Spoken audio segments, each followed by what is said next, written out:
Olá, amigos. Estamos iniciando mais um programa Esclarecimentos Oportunos. Hoje, mais uma vez, temos a companhia do nosso amigo Milton Filipelli. Tá bom, Milton? Bem, e pronto aqui para o nosso trabalho e aproveitar da oportunidade para desejar a todos os nossos amigos, ouvintes e espectadores que os bons espíritos nos ajudem sempre. O seu Milton, nós recebemos aí uma solicitação que nesse último dia 8 de março se comemorou o Dia Internacional da Mulher, mas o Dia da Mulher deveriam ser todos os dias, né? E são. Pensando nisso, alguém nos mandou um e-mail, poxa, vocês não falaram nada sobre o Dia Internacional da Mulher e tal. E aí nós vamos aproveitar esse programa por essa solicitação e falar um pouquinho da mulher. E aqui começando a falar pela mulher, como nós estamos aqui sempre envolvidos com Kardec, falar um pouquinho da mulher de Kardec, né, Amélie Boudet. Sim. Né, fazer algumas considerações sobre o trabalho, o auxílio que esta mulher deu a Kardec e à doutrina espírita, no modo geral, e sobre as mulheres também. Você acha bom isso? Acho ótimo, excelente, excelente. Eu queria iniciar, Milton, com o jornal Abertura, né? Da cidade de Santos. Da cidade de Santos, Jornal de Cultura Espírita. E tem aqui na página inicial, alguns detalhes sobre Amélie Gabrielle Boudet. Nasceu em 1795, desencarnou em 1883, mais conhecida como Senhora Allan Kardec. Foi muito mais do que uma simples esposa.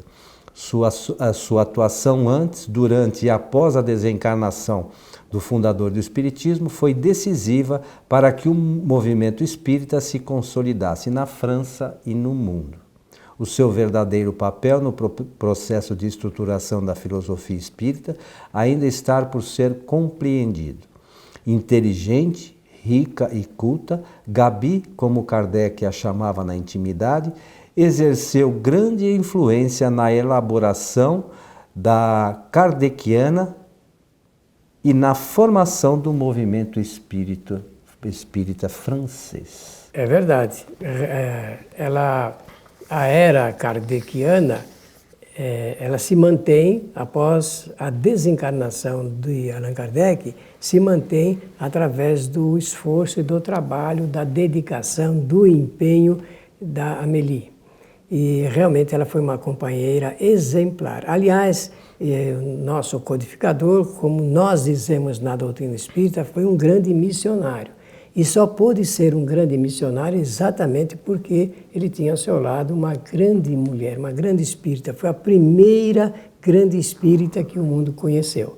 Muito culta, ela escreveu, ela era ligada às artes, às belas artes, pintava, escreveu um livro sobre como desenhar, né? Noções de desenho.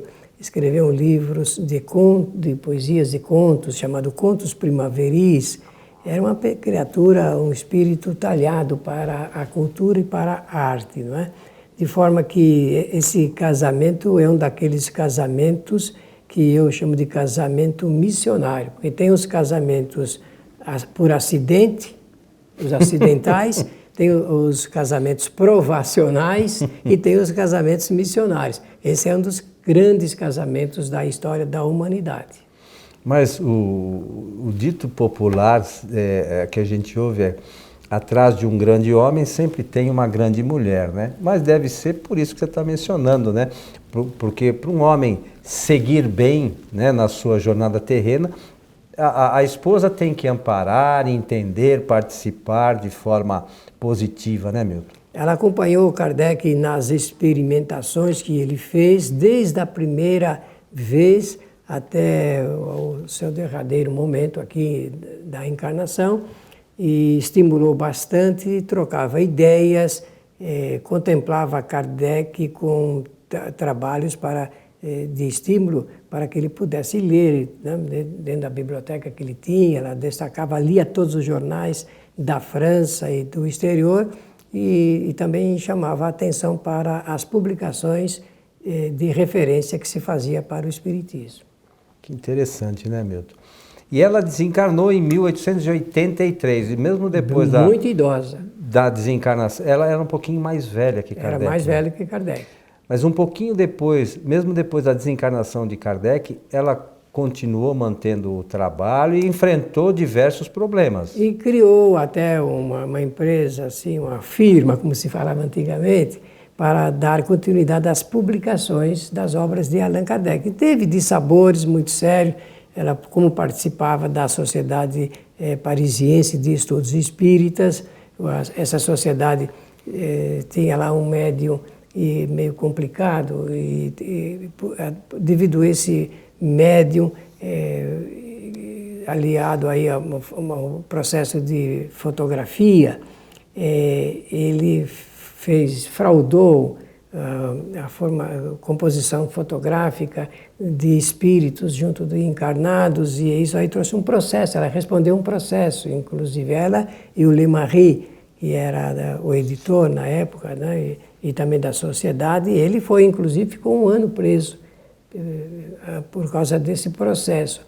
E ela foi chamada, na época, para responder em juízo por esse assunto.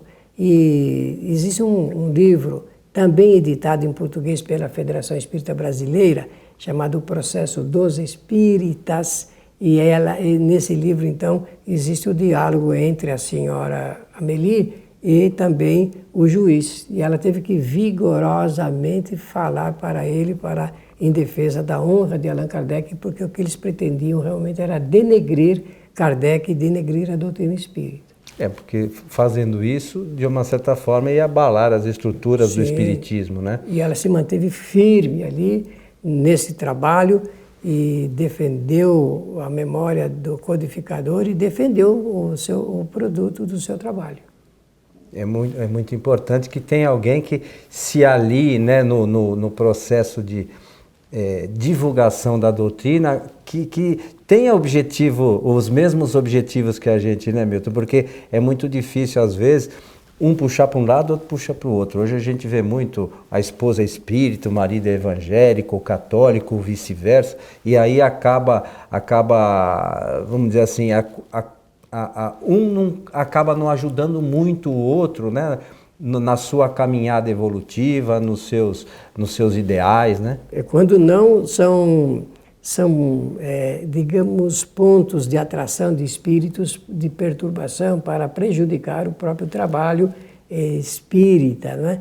E por isso é que nós admiramos os casais que combinam essas tarefas, que atuam junto nos centros espíritas, que se dedicam à obra doutrinária do espiritismo, porque isso facilita, isso realmente enobrece as pessoas e facilita o resultado do próprio trabalho. Porque o centro espírita, ele é formado de pessoas. Seria interessante que as famílias espíritas ajudassem a casa espírita, porque o centro espírita precisa necessariamente do elemento humano de boa formação, e a boa formação moral principalmente.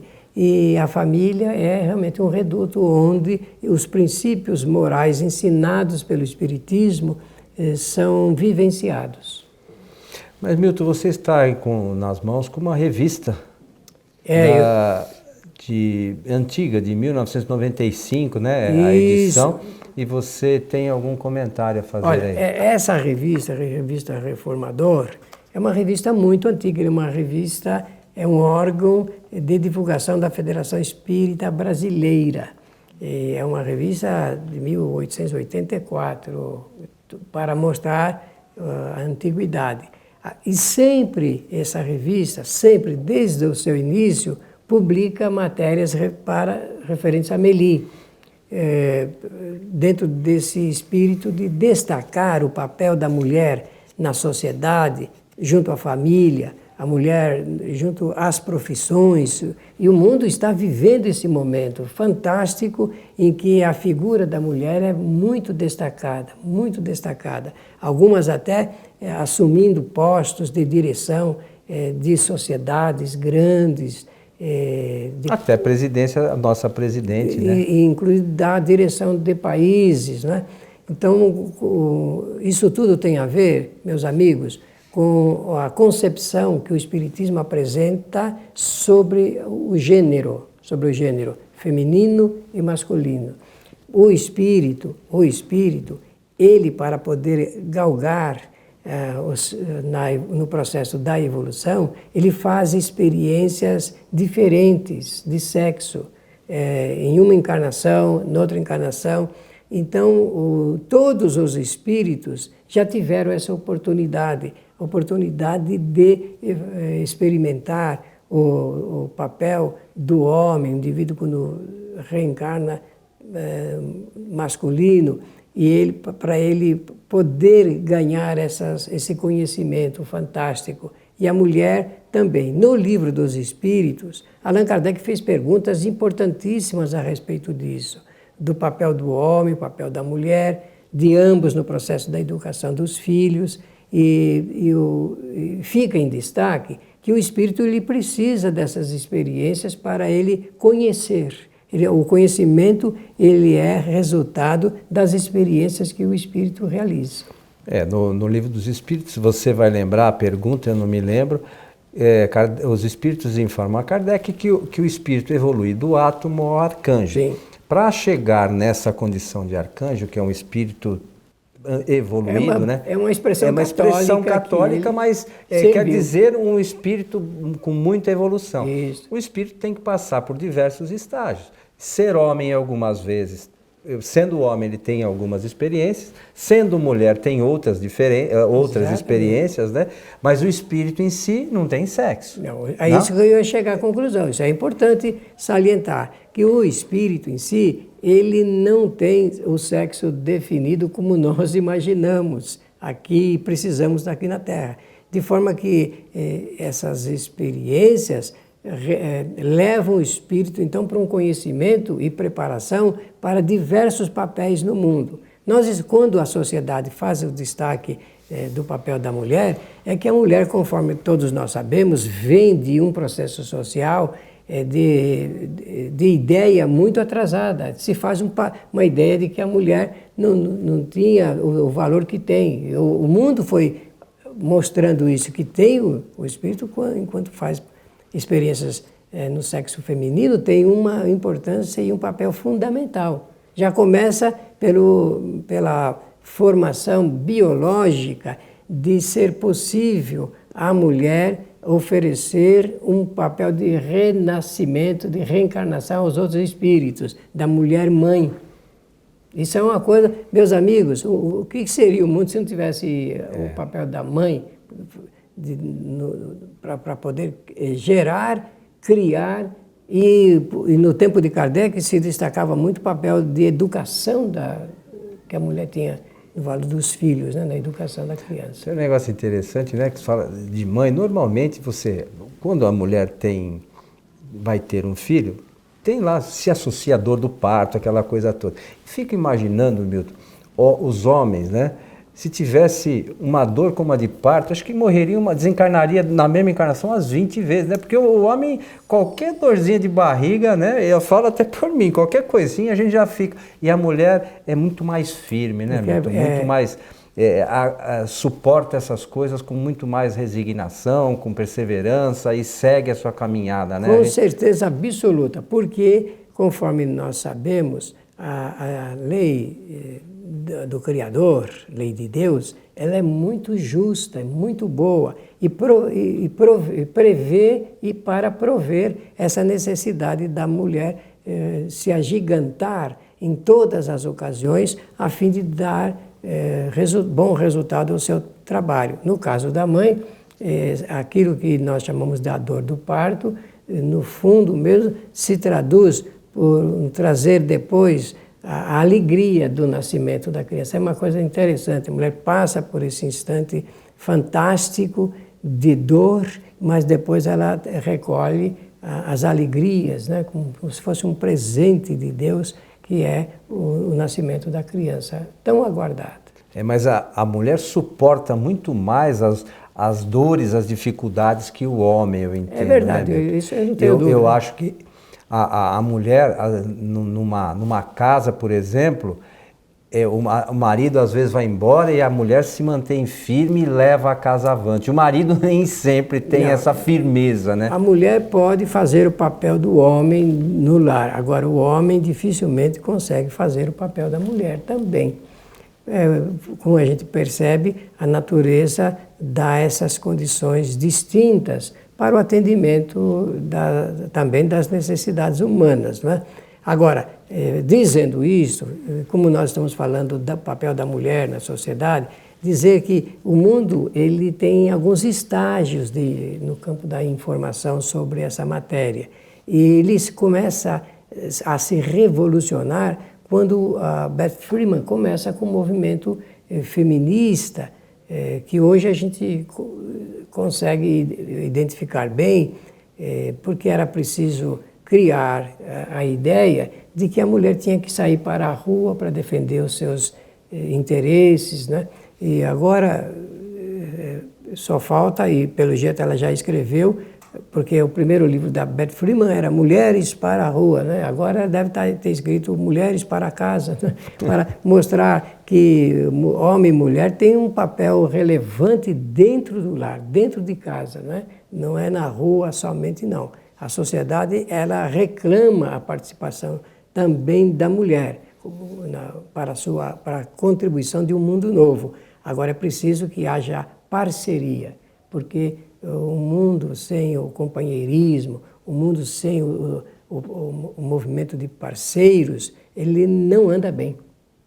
Não caminha para onde deve caminhar, assim né? como uma casa, uma família, é preciso que a gente tenha presente sempre que o homem e a mulher devem estar de mãos dadas para seguir em frente. Remar para o mesmo lado, né, Milton? Exatamente. Quando a gente canaliza os mesmos pensamentos, energias, interesses e trabalho, nós chegamos ao resultado que nós desejamos. É evidente que em alguns momentos, né, é natural que existam alguns pensamentos que não coincidam, né, não sejam os mesmos. Mas na solução final, o ideal é que os dois caminhem juntos, né, para que se possa evoluir, né, e a família evoluir, né. E olha, nós no movimento espírita, esse termo é meio inadequado, mas eu vou usar aqui só para ajudar didaticamente. No chamado movimento espírita, nós tivemos a contribuição de grandes mulheres mulheres que escreveram, que falaram, que foram grandes palestrantes, mulheres que dirigem o centro espírita, os centros espíritas, um país que tem mais de 20 mil centros espíritas, a esmagadora maioria da direção recai nas mãos de mulheres. E grande parte das trabalhadoras, né, não sei, eu imagino pela nossa casa que a maioria dos trabalhadores de centro espírita, mais de 50% é mulher. Com certeza, a maioria é mulher. De forma como a gente vê, está presente. Na figura de Allan Kardec, nós trouxemos aqui o destaque para Amélie, mas nós sabemos que existem grandes colaboradoras, grandes companheiras espíritas com a bandeira levantada em favor da doutrina. É isso, Milton. Então fica a sugestão de leitura, né, para os nossos amigos que procurem pesquisar. Na internet deve ter com certeza tem um vasto material sobre Amélie Baudet que pode ilustrar tudo isso, muito mais, né, do que a gente, desse breve comentário nosso aqui. Meu amigo Milton, estamos chegando ao final de mais um programa Esclarecimentos Oportunos. Somente para agradecer a generosa atenção e o nosso desejo maior de que os bons espíritos nos ajudem sempre. Nós lembramos sempre que o nosso trabalho é uma realização da Sociedade Espírita Francisco de Assis, que é uma casa espírita sediada na cidade de São Paulo, no bairro, aqui estamos bem próximos entre a Vila M e a Vila Prudente, né? Perto do crematório que todo mundo conhece, então estamos aqui nas proximidades do crematório. E nós gostaríamos também de lembrar que as nossas palestras públicas, às sextas-feiras, a partir das 19h30, são transmitidas ao vivo pelo nosso site tvfraternidade.com.br.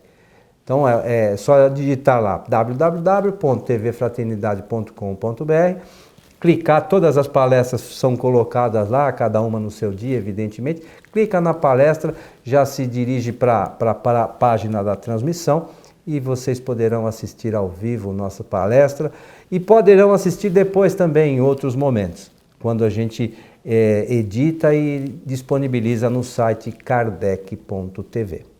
Então, a todos que estiveram conosco, o nosso abraço e esperamos encontrá-los em nosso próximo programa. Até lá!